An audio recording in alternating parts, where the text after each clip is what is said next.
So students, can you hear me? Yes, sir. And you can see the sheet now. You can see the Yes, sheet. sir. Okay. Yes, sir. In the last class, I have defined the discrete and continuous random variables, how to describe the probability distribution of discrete and continuous random variables. So when you have a discrete random variable, you have a probability mass function. If you have a continuous random variable, the probability distribution is described by a probability density function. Also, you have a more general function called a cumulative distribution function, or the CDF of a random variable. We have shown the relationship between the probability mass function and the CDF. We have also shown the relationship between the PDF and the CDF. Then we also came across a case where we may have a mixed random variable. That means a random variable which partly is discrete and partly it is continuous. So let me just give one example here.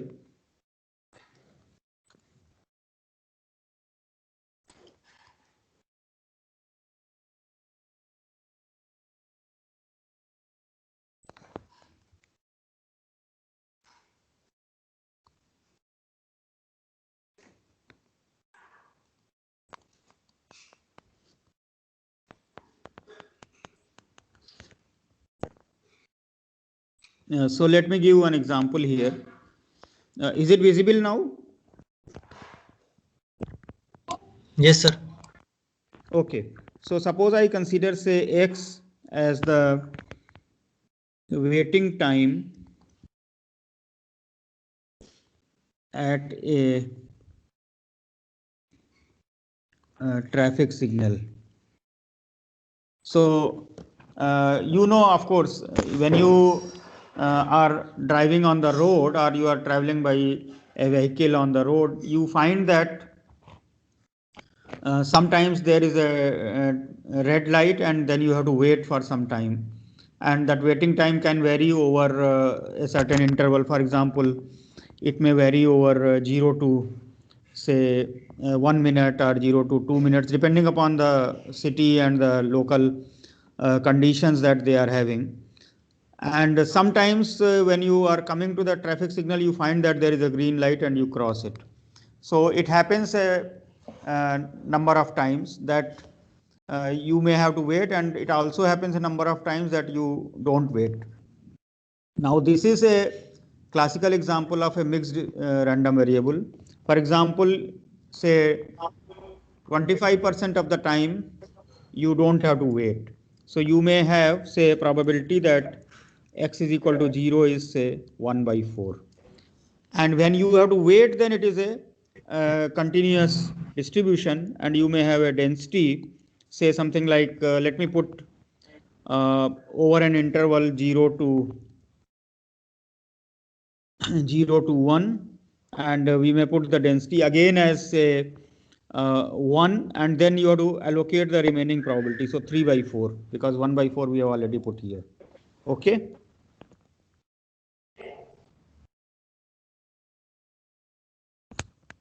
So if I write down the CDF for this, how it will be? CDF will become 0 for x less than 0. It is 1 by 4 for x is equal to 0. And after this, you have 0 to x dt. And of course, you have 3 by 4 for 0 less than x less than 1. And it will, of course, become 1 for x greater than or equal to 1. So I can combine this. I can write like this. It can be written as 0 for x less than 0. It is 1 by 4 plus 3x by 4 for 0 less than or equal to x less than 1. The case in second part and third part I am combining, and it is 1 for x greater than or equal to 1.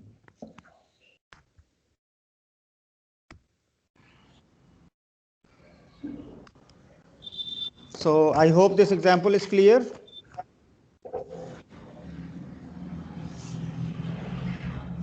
Is this example clear? Yes, sir. Yes, sir.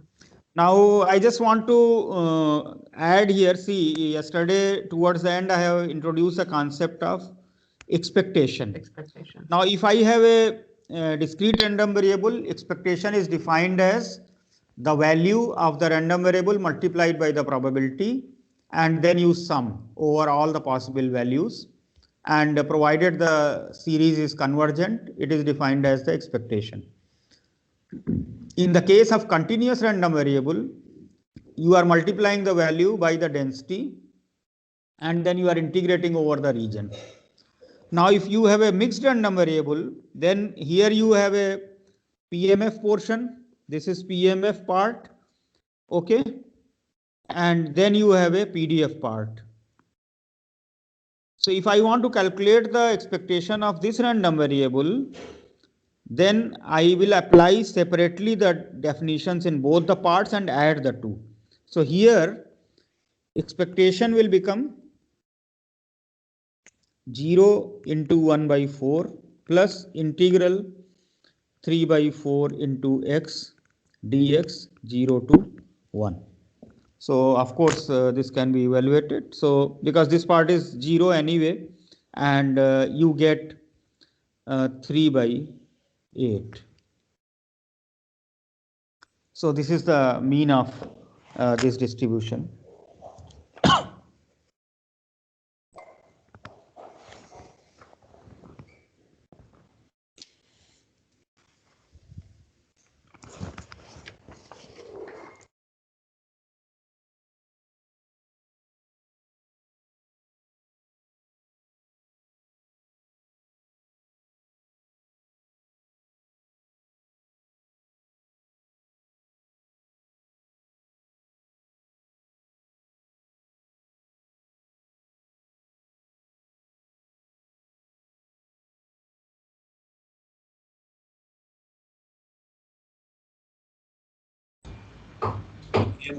Sir, you are muted.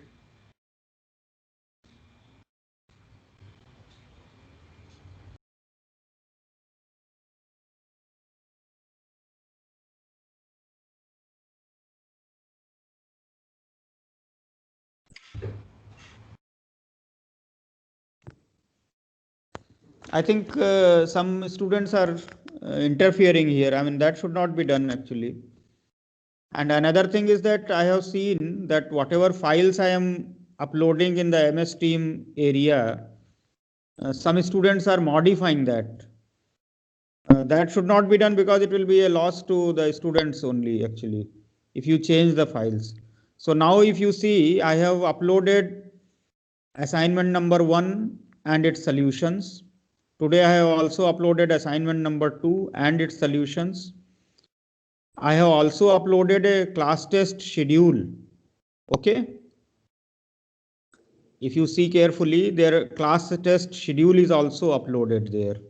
So we will have first class test on 2nd, then we have on 16th February, then we have on some date in I think 16th March, I think 2nd February, then 23rd February, then 16th March, and I think then 5th or 6th of April. I have uploaded it there, you can see.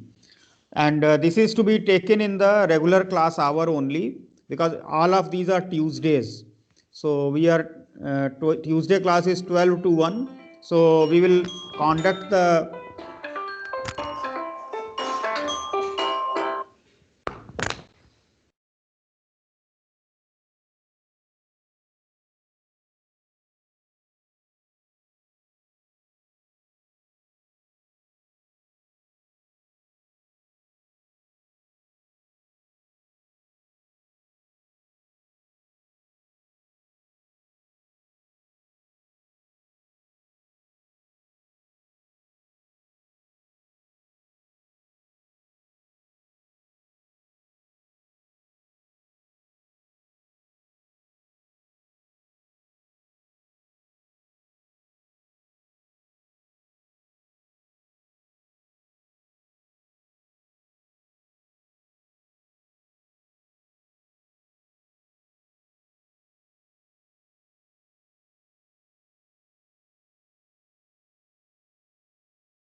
Can you hear me now? Yes, sir. Yes, sir. Yeah, I was just mentioning that actually some students are trying to interfere in the MS Teams actually, so that creates some problem because it's a very large class and everything is online. So if some student is doing that, then it will be harmful to all the students actually. So they should not do like that. I mean, I don't know why some students have changed the file which I have uploaded. What is the reason for that? So is there some student Shraman Pal? Yes, sir. I mistakenly, instead of copying the files, I mistakenly moved them. That's why. The files themselves haven't changed anything. Sorry for that.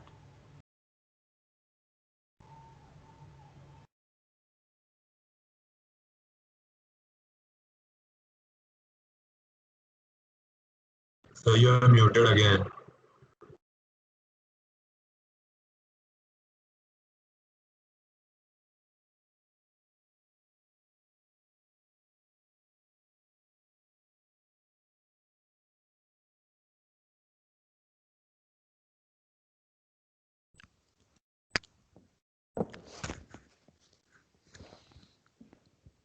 Can you hear me?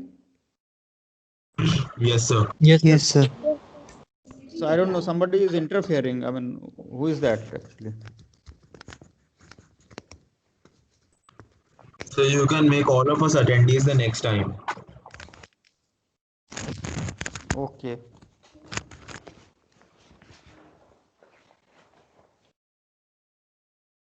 All right. So I was giving example of a symmetric distribution. So if you can see that the things are similar on both the sides, then it looks like a symmetric distribution. So you can have things like this. Okay. So I give a formal definition. A random variable x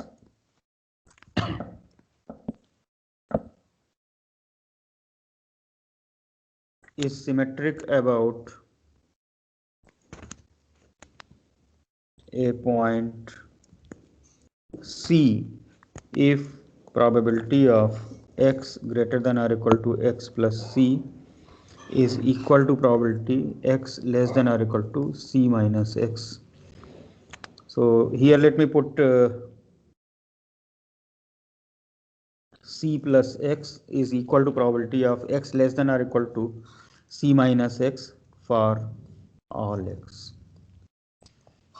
So if that is so, the distribution is said to be symmetric about a given point.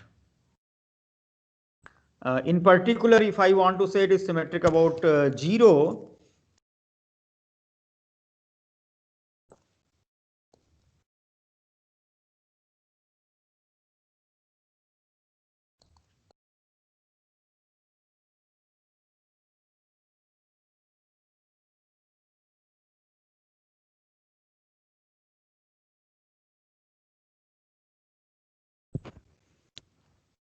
and of course in terms of density, you can see that the density at C minus x will be same as the density at C plus x. Or if it is a discrete distribution, then the probability mass function at C minus x is equal to the probability mass function at C plus x. So we will see later on if the distribution is not symmetric, then how it looks like and so on. Another thing is that expectation is a linear function.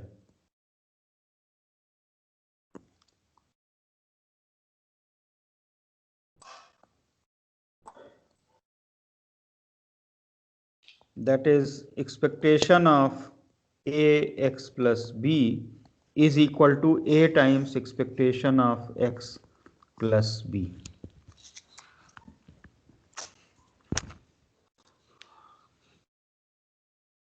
We can also define expectation of any function of random variable also. Suppose x is a random variable and g is a function, then we can define expectation of gx as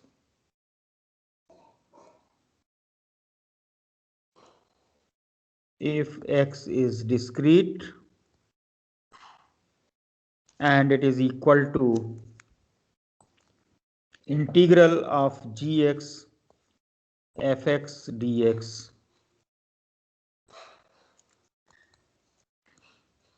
if x is continuous. Of course, when we write this series and the integral, it is assumed that they are absolutely convergent.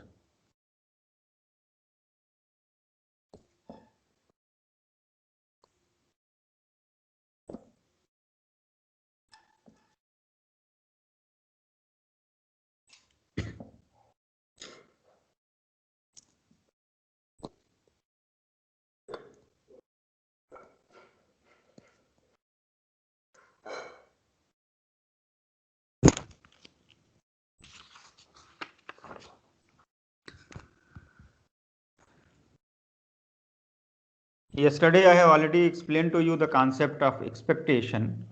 So expectation, I explained to you, it looks like if I give an example from physics, then it is something like a point of equilibrium. That means if there is a say metal rod with certain density and it is hanged uh, with some weightless strings on both the sides, then what is the point of balance or the point of equilibrium? Or you can also call it center of gravity. And if it is a weightless string and the masses are attached at certain points, then what is the balance point or the point of equilibrium? Okay. So now this concept can be further extended. So in place of expectation of the random variable itself, I can talk about expectation of log x, expectation of sin x, or anything, because in general I can talk about expectation of gx. So of particular interest is the following. That means I can consider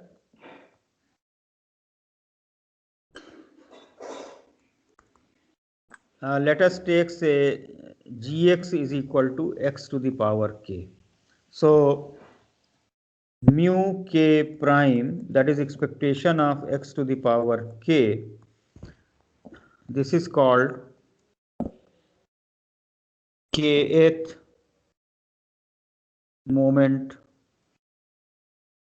about origin. Okay, or it is also called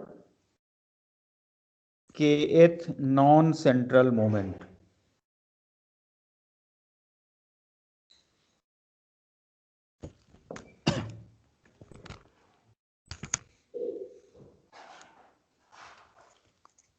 See, suppose I have points like this, x1, x2, and so on, xn, and on this the weights px1, px2, pxn are attached here, then sigma xi pxi is some such point here, which is the balance point.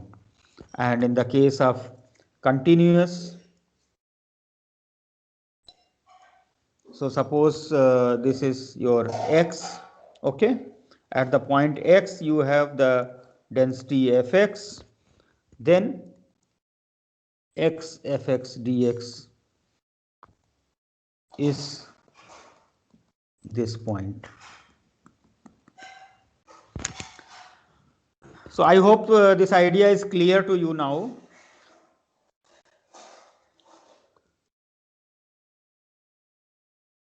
We usually denote mu1 prime, that is expectation of x, is equal to mu, okay, called mean of random variable. Okay, so in general I am defining expectation of x, expectation of x square, expectation of x cube, and so on. Of course, k can be taking negative values also. I can put k equal to -1, I can take k equal to -2, or even I can take k is equal to 3.2, or I can take k is equal to square root 2. K can be anything, but of particular interest will be integral moments. That means the moments with integer powers. Okay. Now if I use this one, then I can consider mu k, that is expectation of x minus mu to the power k. So mu is the first one, first non-central moment. Then this is called kth moment about mean or kth central moment.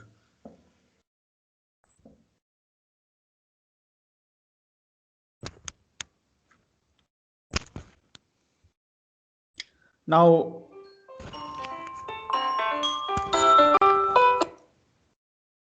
we have certain useful interpretations from here. So for example, what is the first central moment?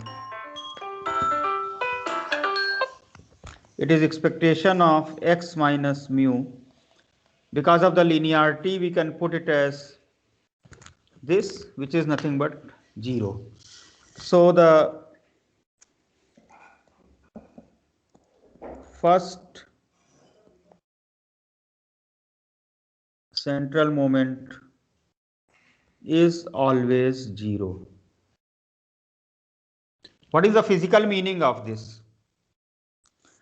See, when we are considering the values x minus mu, so in case of discrete, it will look like xi minus mu for I is equal to 1, 2 and so on. So what we are saying is that you will have negative values and you will have positive values. And when we take the weighted average, it will become 0. So that means what I am saying, sigma of xi minus mu pxi, that is 0. Similarly, in the case of continuous, you will have x minus mu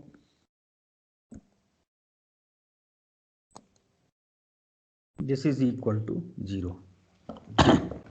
So basically what we are looking at, see, suppose this is mu and you have values distributed here, x1, x2 and so on, xn minus 1, xn and so on. So we are interested in the deviation from the mean. So what is the average deviation from the mean? It is always 0. So now we can look at some other values. If we still want to see, for example, I look at this one. Let me plot 2, 3 values only. Okay, suppose I just take, this is the mean and I plot this. Okay, let me take another one.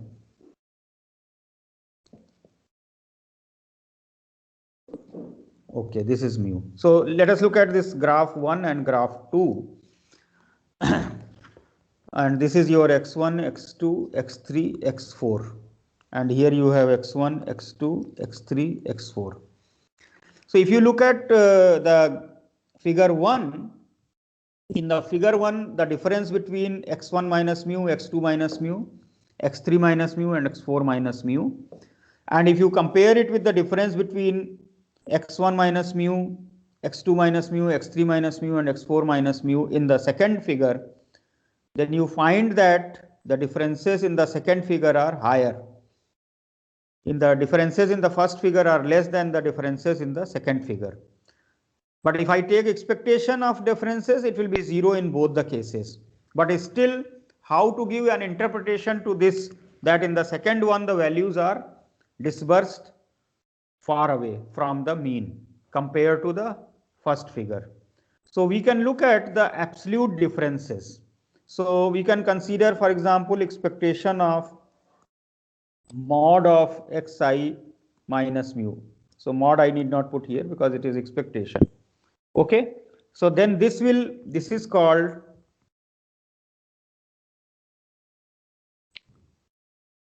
mean deviation. So it is absolute mean deviation. Okay. Absolute mean deviation from mean. Okay. So this will give you an idea. That means in the figure 2, expectation of mod x minus mu will be higher than this value in the first figure. However, this mod thing is not mathematically very convenient. So what we do, we consider another one. We consider mu2, that is expectation of x minus mu square. That means we consider squared deviations. So this is called variance of x. It is denoted by variance of x. It is also having a usual notation, okay? Sigma square.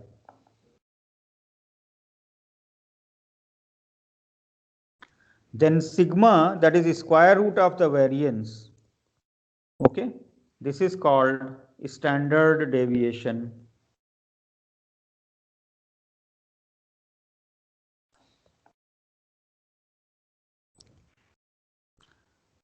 So if you have sigma square higher or sigma is higher, then the deviation is more.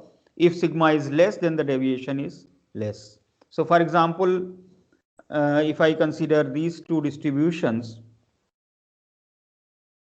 so here suppose I say sigma 1 square is the variance, and here sigma 2 square, then sigma 1 square is less than sigma 2 square, because this distribution is more concentrated in the center compared to this distribution.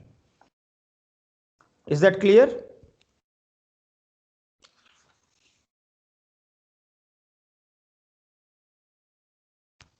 Could you Yes, sir. understand this concept? Yes, Now yes, let sir. me look at, so first of all, see, I am defining two things. One is central moments and non-central moments. So of course, then one should have the direct relationships also, because this is just expectation of x minus mu to the power k. So if k is a positive integer, you can expand it, and then you can write this. So let us write down the relations also.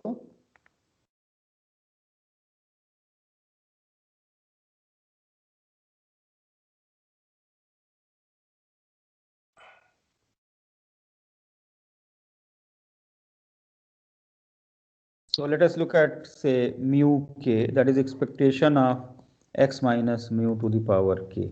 Let us consider k to be positive integer. So this is then expectation x to the power k minus kc1 x to the power k minus 1 mu plus kc2 x to the power k minus 2 mu square, and so on, plus minus 1 to the power k plus 1 mu to the power k. So since expectation is a linear operator, you apply it. So expectation of x to the power k, that is mu k prime, minus kc1 mu k minus 1 prime mu plus kc2 mu k minus 2 prime mu square, and so on, plus minus 1 to the power k plus 1 mu to the power k. So from the non-central moments, you can calculate the central moment. As an example, let us consider, say, mu2. Then mu2 is mu2 prime minus kc1, that is 2. So this will become 2. Mu1 prime and mu, they are same, so 2 mu square plus mu square. So that is becoming mu2 prime minus mu square.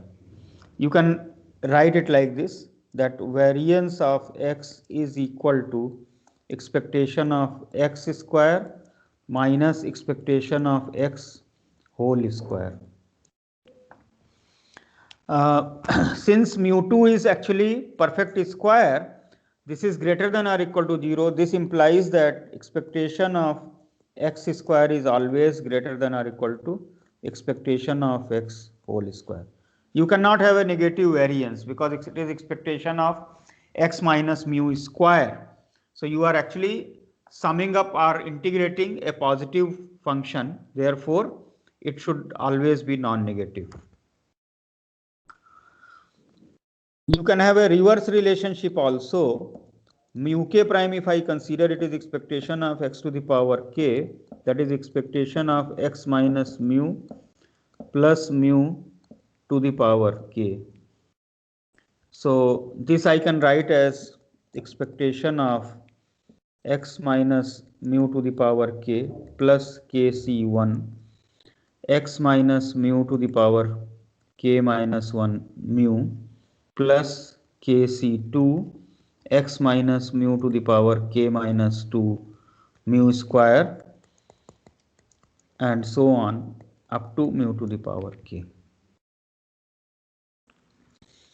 So if you apply expectation linearly, it is mu k plus kc1 mu k minus 1 mu plus kc2 mu k minus 2 mu square plus and so on mu to the power k.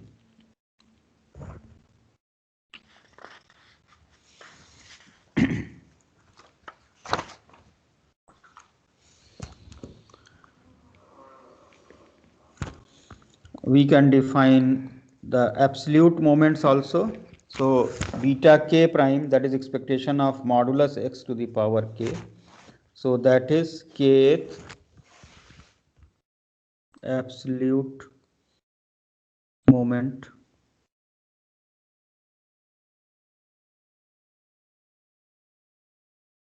about origin. And if I define beta k, that is expectation of mod x minus mu to the power k, that is kth absolute moment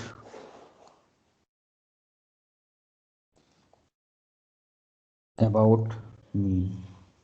And I had already given to you beta 1, that is expectation of mod x minus mu, that is the mean deviation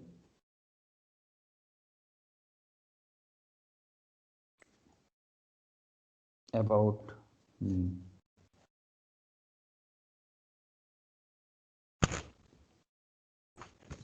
We also define factorial moments.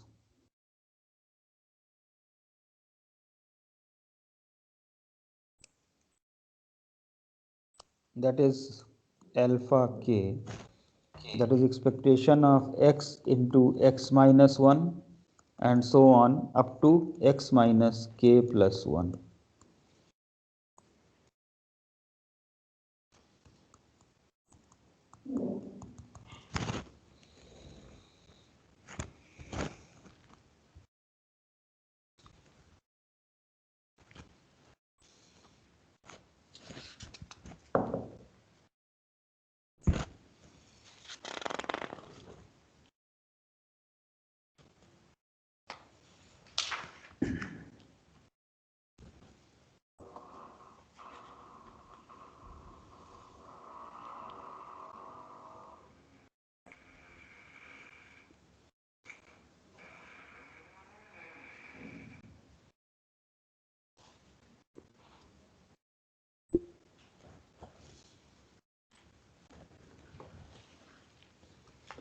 Is it okay?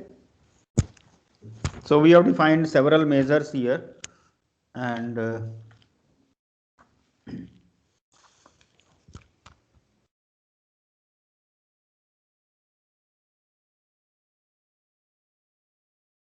let us look at, say, the distribution, say, tossing of two fair coins. So, Okay, and yes, so what does alpha signify? yes. No, alpha k is the factorial moment, kth factorial moment. So, what's the So alpha 1 significance will of it? become, alpha 1 is expectation x, alpha 2 is expectation of x into x minus 1 and so on. Yeah, actually when we will do the calculation of the higher order moments for integer valued random variables, then you will see that many times it is useful to calculate factorial moments because it is easier. And then from here, because again there is a relationship. If I am having, for example, alpha 2 is expectation x square minus expectation x, that is mu 2 prime minus mu 1 prime. So there is a direct relationship here. So sometimes for evaluation of higher order moments, factorial moments are more helpful, as you will see when we will do specific distributions in the next class. Okay. Okay, sir.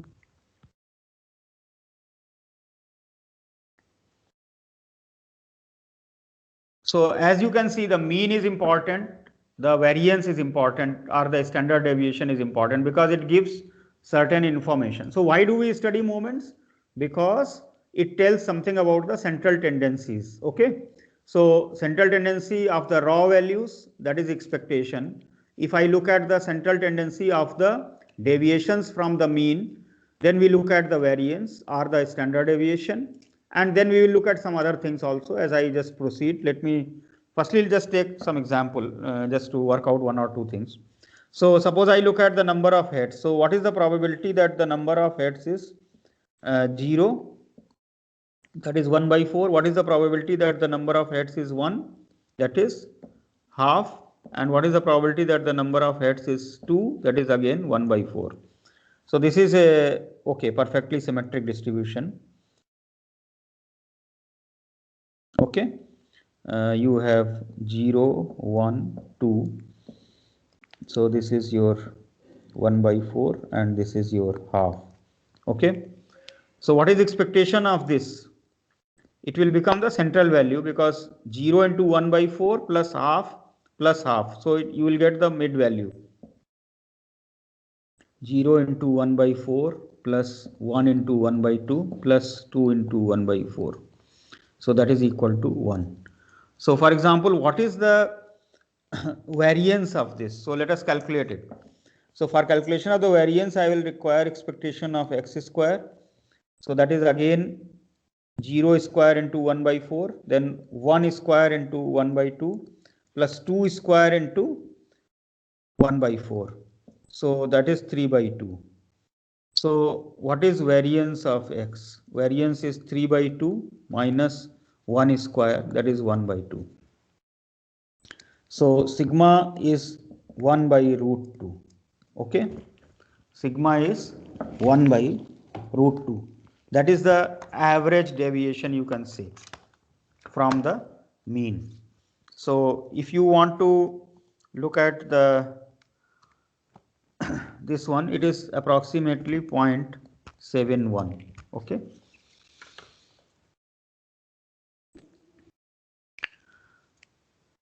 Now let us look at another distribution. Let me just take another discrete case. Okay. Let me put suppose a store has 10 ACs and 3 are defective. A consumer buys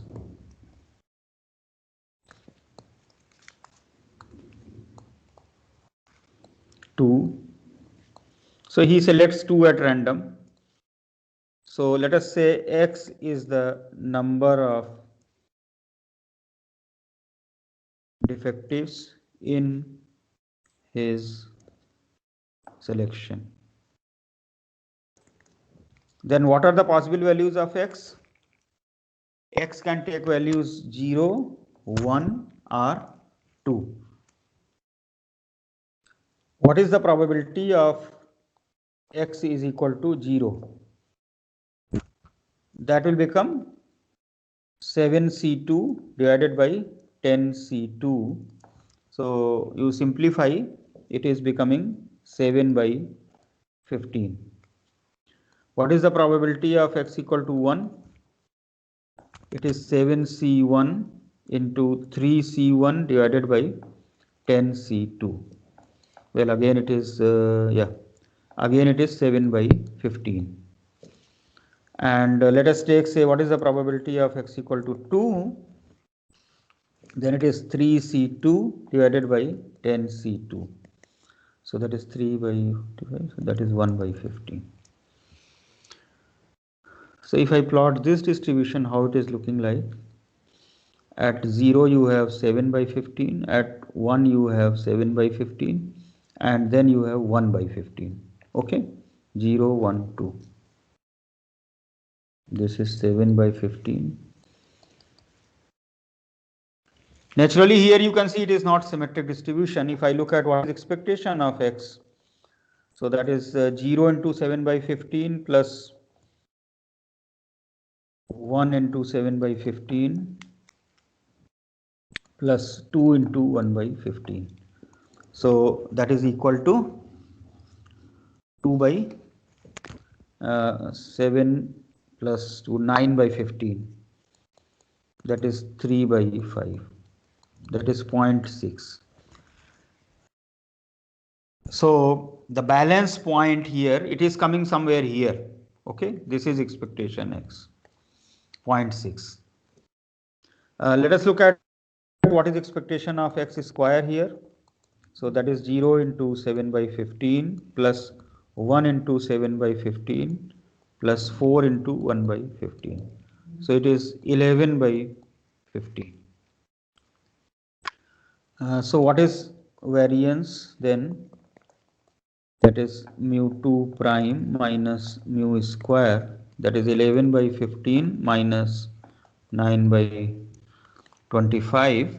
So you can easily calculate it.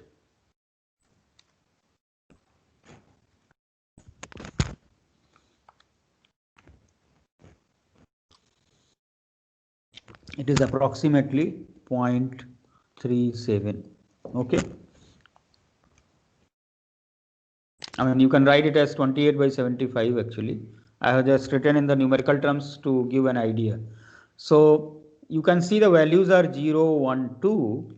See, to a layman, it will look like that the deviation should be 1 from the mean, because he will put 1 as the central, and or even if you put say 0.6, then minus 0.6 and then 0.4 and then 1.4. But the average deviation, so this is square deviation. If I take the square root of this, then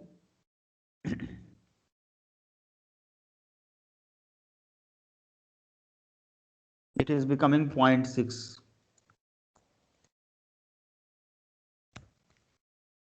Okay.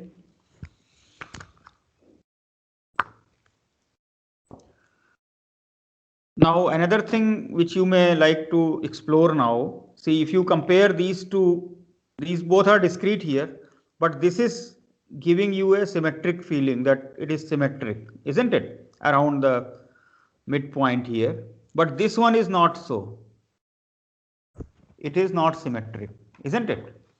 So if it is not symmetric, then what is the measure for that? So we look at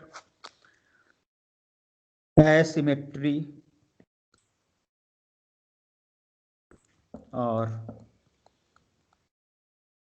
skewness.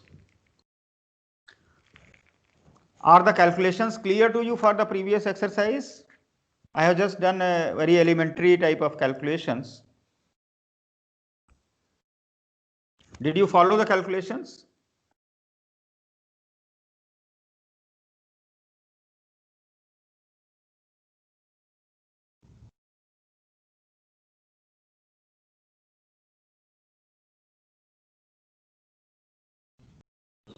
Yes, sir. You are able to follow the calculations, no?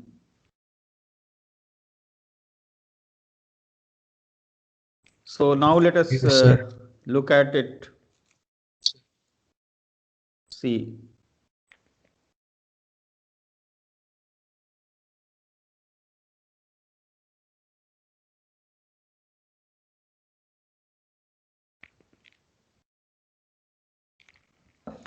So I have made 3 curves here. Okay. So the middle one is a symmetric. However, the curve which is on the left, it is having a very thickness in the left side and a tail which is longer on the right side. Okay. This is known as, so if it is asymmetric, it is not symmetric, so it is asymmetric. It is also called skewed. Okay. If it is a skewed distribution and you have a tail on the right, long tail on the right, then it is known as positively skewed. Okay. Positively skewed. On the other hand, if there is a long tail on the left side and there is a thickness on the right side, then it is known as negatively skewed.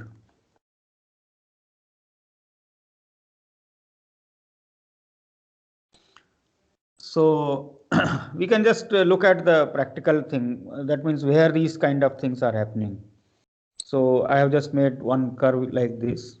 Okay. Suppose this is X, this is okay. So let me put here Fx, and X is actually distribution of marks in a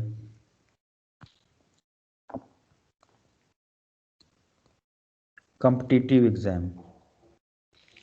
So in a competitive exam, you know, for example, this your JEE or GATE or any other kind of competitive exam, UPSC, the number of candidates is very large. Okay, say 10 lakh candidates appear or 15 lakh candidates appear.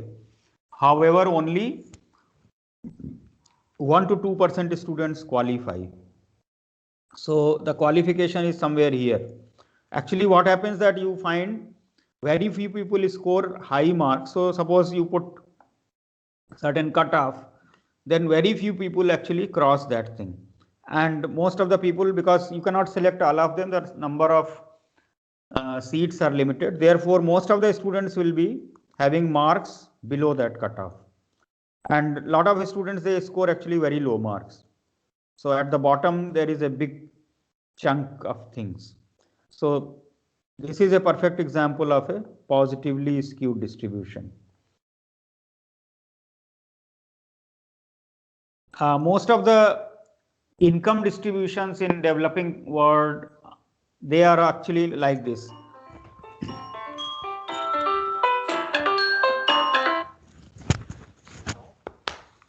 Hello. No, actually, I'm in a class. After the class.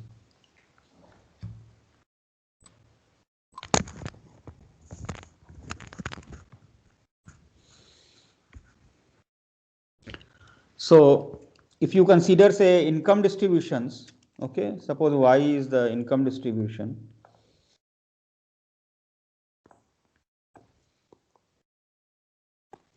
Then you will find that it will be something like this.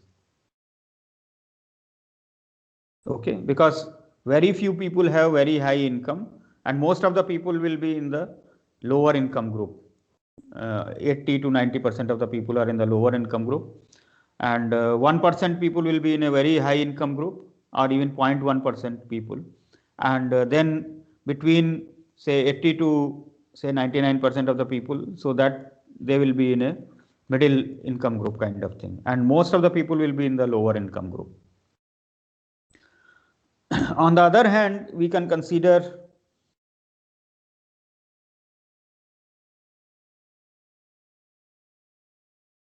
so suppose I consider age or longevity, okay.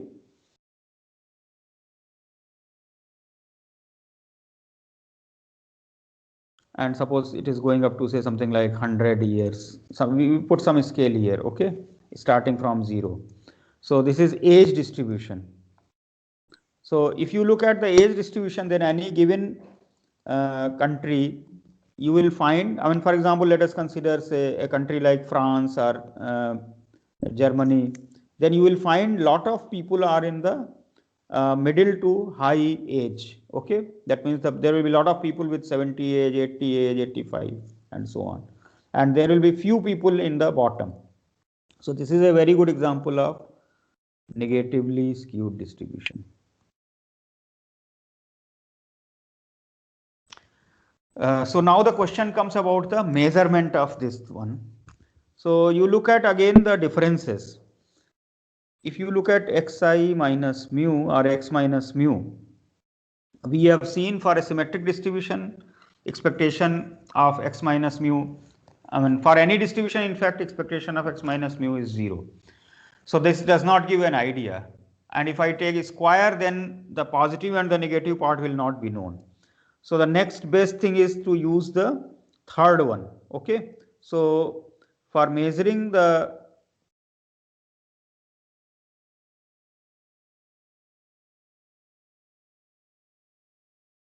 an empirical measure is using the third moment. So we give some notation here. It is mu3 divided by sigma q. Okay. Sigma we have already defined. We can write like this, mu3 divided by mu2 to the power 3 by 2. Okay. So beta 1 is equal to 0 for symmetric distribution.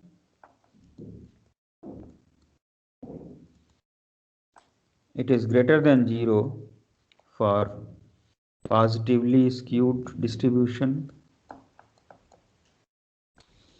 and it will be less than 0 for negatively skewed distribution.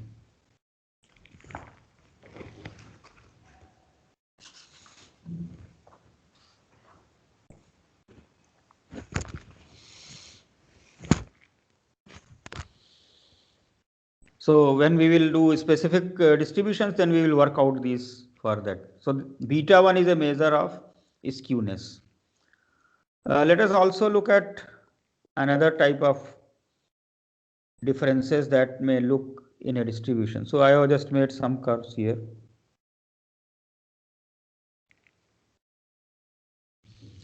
So if you look at this particular curve which I have made secondly, it is concentrated more towards the center. That means the tails are very heavy.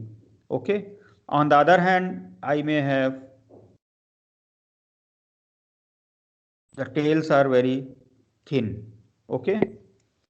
So this property, it is called kurtosis. So this is normal. Okay, this curve is normal.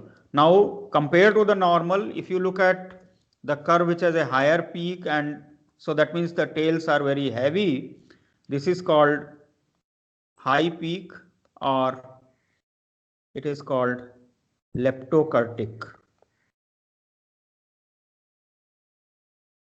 And the one which is having very thin tails, it is called platykurtic.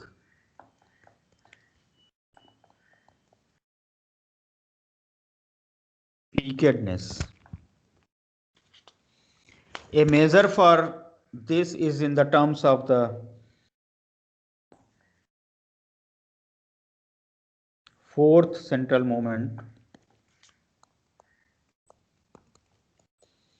mu4 by mu2 square minus 3. So it is equal to 0 for normal peak, greater than 0 leptokurtic, and less than 0 for platykurtic.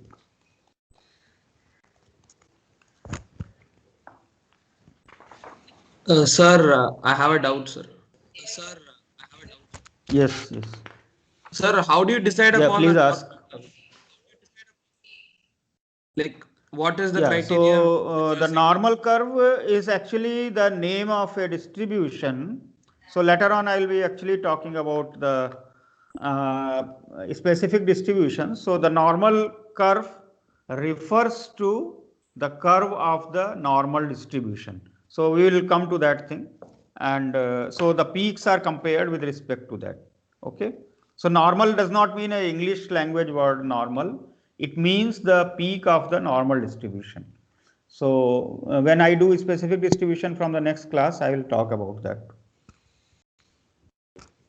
Okay. Thank you, sir. Thank you, sir. Okay, so I think I have to halt here. So there are few more characteristics of the distribution, that is the median and then the moment generating function, etc. But I think I will be covering it in the next class. Okay. But anyway, I have already uploaded the assignment, so you can start solving the problems from there. Okay. Actually, these assignments are given for you to practice about the problems, and I have already given you the schedule for the class tests. So we will have several class tests, and in each class test there will be several problems, so you have to solve them. So unless you do practice, you will not be able to solve. So you please solve these problems, as well as you can also solve some other problems also. Okay. Because solution of the problem is very much required for understanding the concepts. Okay. So Sir? will we have any doubt sessions? Yeah, we can have doubt session. Yes, why not?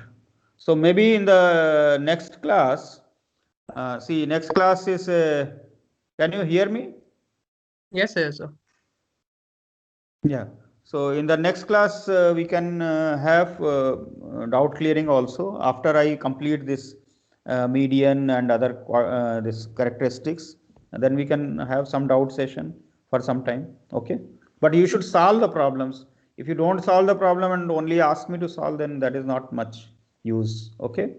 You should solve the problems. I already given, so you please solve those problems. Okay, then I think it is time to So stop can the you tell me, class. what Okay. platform you are going to be using for conducting the exams? I think it is Moodle, because I have already talked to this person in the CET. So they said Moodle they are able to conduct it smoothly. So So, but can we you will please use look into Moodle. it, because previously when we used Moodle, we were facing very big issues, like navigation was very slow and questions didn't load correctly. So Yeah, anyway, all those things will happen. So if there is a problem, then you tell, because I mean, something we have to do, and if there is a problem, we will look into that. I mean, I cannot tell in general that what problem will occur or what will not occur, because this is an online thing, so there will be some problems. We cannot say, like, when I am speaking, somebody is muting me, so what can I say about that? Or somebody is changing my file. All those things will happen. So you please take the exams, because if you don't take the exam, then how will I grade? Okay. So you take the exam. Some people may have some problem, but we'll look into that. Okay. But I cannot assume that everybody will have a problem, because in the last semester I conducted everything and there was not a single problem actually. Everybody could submit everything and I could evaluate properly. So there was no problem. Only thing is that your class is much larger compared to the last semester. So because there are 939 students, so it's a much larger class. So fine. So will everyone give the let me- exam at the same time? Like all 939 students will log into Moodle at the same time? Yeah. Yes. So I think Yes, that yes. would be an It will issue, be because when we gave the exam for around 200 students in the previous exam, in the previous semester, for different courses, the Moodle used to lag at that time also, and now it's 939, and I think that will be a very big number. okay. So because this person told me that he has been able to conduct it smoothly, so that's what. Because I thought of conducting in different sets of students, but he said it is not a problem. He was able to conduct. So we'll see if there is a problem, then we'll move to some other session. Because right now, if we conduct together, it is giving me flexibility of not using any extra slots. I am just doing it within my class itself. So because there is another type of complaint which is coming quite frequently. Every day I receive emails that many students are telling that, sir, we have so many exams and even the weekends we are not free, and all those kind of complaints are there. Because if we want to do it in a staggered way, then we have to use some times on Sundays or Saturdays and all that time. So then again another set of complaints will come. So let me see if this is successful, fine. Okay. Okay. Sir, can you save If the it is not recording? successful, we'll see some other. I don't know. I mean, here I am seeing some student is doing some recording. I can see some messages here, so I don't know. Is it available?